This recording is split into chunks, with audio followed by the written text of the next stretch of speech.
கும்பகோணம் காவிரி பகவத் படித்துறையில் தண்ணீரின்றி ஆடிப்பெருக்கு விழா களையிழந்து காணப்பட்டது.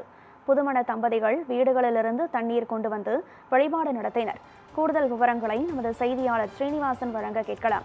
வணக்கம் ஸ்ரீனிவாசன். ஒவ்வொரு ஆண்டும் ஆடி 18ஆம் தேதி உற்சாகமான வழக்கமான கொண்டாட்டத்துடன் நடைபெறுவது வழக்கமாக இருந்திருக்கிறது. ஆனால் இந்த ஆண்டு காவிரி தாய் இல்லாமல் மக்கள் இந்த ஆடிப்பெருக்கை கொண்டாடுவதில் களை இழந்து காணப்படுகிறார்கள். ஆக நீங்கள் இருக்கக்கூடிய இந்த கும்பகோணம் படித்துறையில் மக்கள் எத்தகைய கொண்டாட்டத்தில் ஈடுபட்டிருக்கிறார்கள்? ஏதேனும் செயற்கை நீர்நிலைகள் உருவாக்கப்பட்டிருக்கிறதா? விரிவான விவரம் என்ன? வணக்கம் கனகதாரா. குறித்த மாவட்டங்களில் வழங்கக்கூடிய நீர்களை வழங்கக்கூடிய ஒரு முக்கிய விழாவாக காவிரி தாயை வணங்கும் தமிழர்களின் பாரம்பரிய விழா ஆடிப்பெருக்கு விழா. இன்னைக்கு தமிழகம் முழுவதும் சிறப்பாக கொண்டாடப்படுகிறது. ஆனா கும்பகோணத்துல பாத்தீங்கன்னா இந்த ஆண்டு ஆடிப்பெருக்கு விழா காவிரியில தண்ணீர் இல்லாததால கலை இழந்த விழாவாகவே அமைச்சிங்க. கும்பகோணத்துல பிரசித்தி பெற்ற காவிரி படித்துறைகள் பகவத் படித்துறையில காவிரி முதலே பொதுமக்கள், பெண்கள், குழந்தைகள் மற்றும் புதுமண தம்பதிகள் திரளாக வழிபாட்டுல ஈடுபட்டாங்க.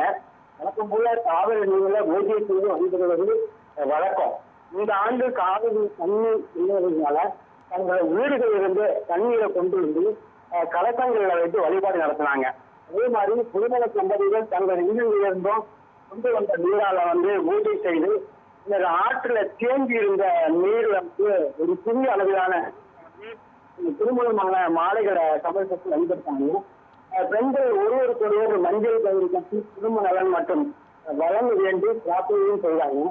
இது குறித்து சில சமூக ஆய்வுகள் கூறியவங்க கூட இதற்கு முன்னே இந்த படிப்புகளை சுத்தம் செய்து சிறிய அளவிலான ஒரு தண்ணீர் தேக்க தொட்டிகள் அமைத்து கொடுக்கறதுல பல்வேறு கோரிக்கை வைத்தாங்க. ஆனா அந்த மாநகராட்சியின் செய்யல. அதனால இந்த ஆண்டு காவிரியில வெள்ளத்தை பெருக்கு கொண்டாடுற மக்கள் புதுச்சேரியான பலமிழந்த ஒரு ஆடிப்பெருக்காகவே காணப்பட்டிருக்கிறார். விவரங்களை வழங்கியமைக்கு நன்றி ஸ்ரீனிவாச ரமணன்.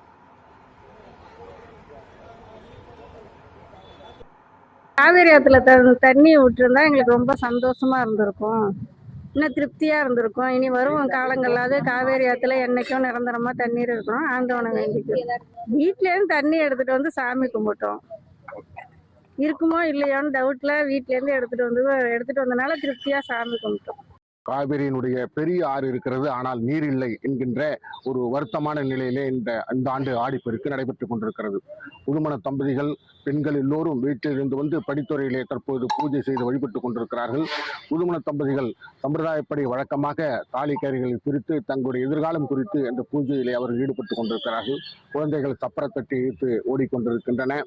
பெண்கள் தங்களுடைய பிரார்த்தனைகளையும் செய்து கொண்டிருக்கின்ற சூழ்நிலையில் தண்ணீர் இல்லை என்பது மிகப்பெரிய குறையாக இருக்கிறது. இதற்கு மாற்று ஏற்பாடாக மாவட்ட நிர்வாகம் இந்த படித்துறைகளிலே ஒரு நீரூற்றுகளை குறைந்தபட்சம் பெரிய அளவிலாக அமைத்துக் கொடுத்திருந்தால் அந்த புது தண்ணீரிலே இந்த ஆடிப்பெருக்கை கொண்டாடியிருக்க முடியும்.